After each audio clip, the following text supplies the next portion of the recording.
President master గారు, president palm Sunday అసలు ఎందుకు జరుపుకుంటున్నారు, దాని ప్రత్యేకత ఏంటి ఒకసారి చెప్తే? పామ్ సండే మట్ల ఆదివారం యేసుప్రభు వారు యెరూషలేములోకి ఎంటర్ అయినప్పుడు, ఆయన ప్రవేశించినప్పుడు ఆయన ఒక రాజు ప్రవేశించాడని చెప్పి అక్కడున్న ప్రజలంతా బట్టలు ఆయనకి పరిచి, ఒక రాజు ఎలాగైతే వెళ్తే ఒక రెడ్ కార్పెట్ ఎలాగైతే వేస్తారు అలాగా యేసుప్రభు వారికి బట్టలు దారి పొడుగుతూ బట్టలు వేసి, అలాగే ఈత మట్టలు అవన్నీ తెచ్చి ఆయన్ని ప్రైజ్ చేశారు. చక్కగా అక్కడ ఉన్న జనాలంతా కూడా, ఎందుకంటే దేవుడు కొన్ని అద్భుతాలు చేశాడు యేసయ్య.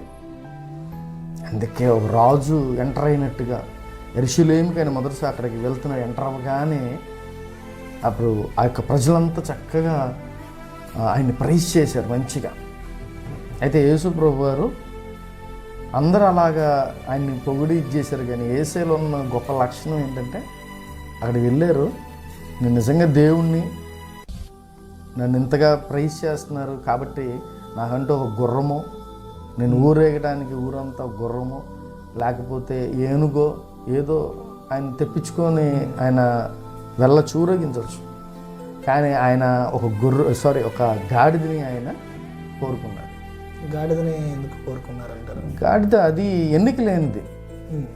ఎందుకంటే మనం చూస్తే ఈ లోకంలో కుక్కనో లేకపోతే గుర్రాన్నో ఇంకోటి వీటిని మనం బాగా ప్రేమిస్తాం, కొంచెం గొప్పగా చూస్తాం. ఏనుగుని అవ్వచ్చు, వీటన్నిటిని ఆ రోజుల్లో రాజులు కూడా ఏనుగులు లేకపోతే గుర్రాలు ఎక్కువ ప్రిఫర్ చేసేవారు. కానీ యేసు ప్రభు వారు తగ్గించుకొని ఒక గాడిదని ఎంచుకున్నాడు. గాడిద అంటే ఎన్నిక లేనిది. అందుకనే ఆయన తగ్గింపు దానికి సూచన. అలాగే గాడిద కూడా నువ్వు ఎంత బరువైన అది మాట్లాడదు, అది క్యారీ చేసుకుంటూ వెళ్తుంది, అంటే తగ్గించుకుని ఉంటుంది, వింటది మాట. అందుకనే యేసు ప్రభు వారు ఒక గాడిద పిల్లని ఎంచుకొని ఆ గాడిద పిల్లని తీసుకొచ్చి దాని మీద ఎక్కి ఆయన వెళ్తుండగా ఆ యొక్క యెరూషలేము వీధులన్నింటిలో యేసు ప్రభు వారిని తిప్పారు. అప్పుడు వాళ్ళందరూ మట్టలో ఆయన వచ్చారని చెప్పేసి వాళ్ళు ప్రైజ్ చేసి ఆయన చక్కగా ఆ యొక్క యెరూషలేము మొత్తం తిప్పారు. అందుకనే ఇప్పుడు మనం మట్ల ఆదివారం అని అంటున్నాం. అయితే ఇది పండగ కాదు, మనం ఒక ఆచారంలా చేసుకుంటున్నాం, కానీ అది ఒక పండగ కాదు.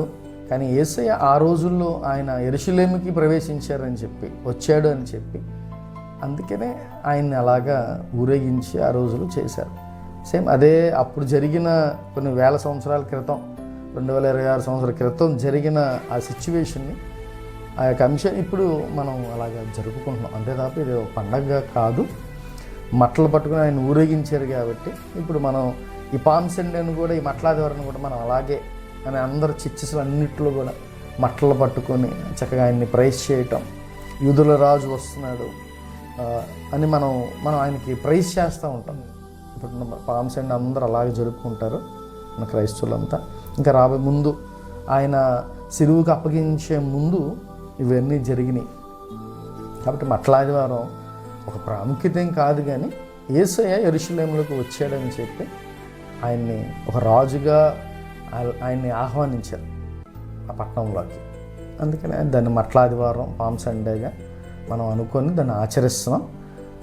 కాబట్టి ఇది యేసయ్య ఆ రోజుల్లో జరిగిన సిచ్యువేషన్. ఇది దాని నుంచి మనం పామ్ సండే మనం అనుకుంటాం అంతా.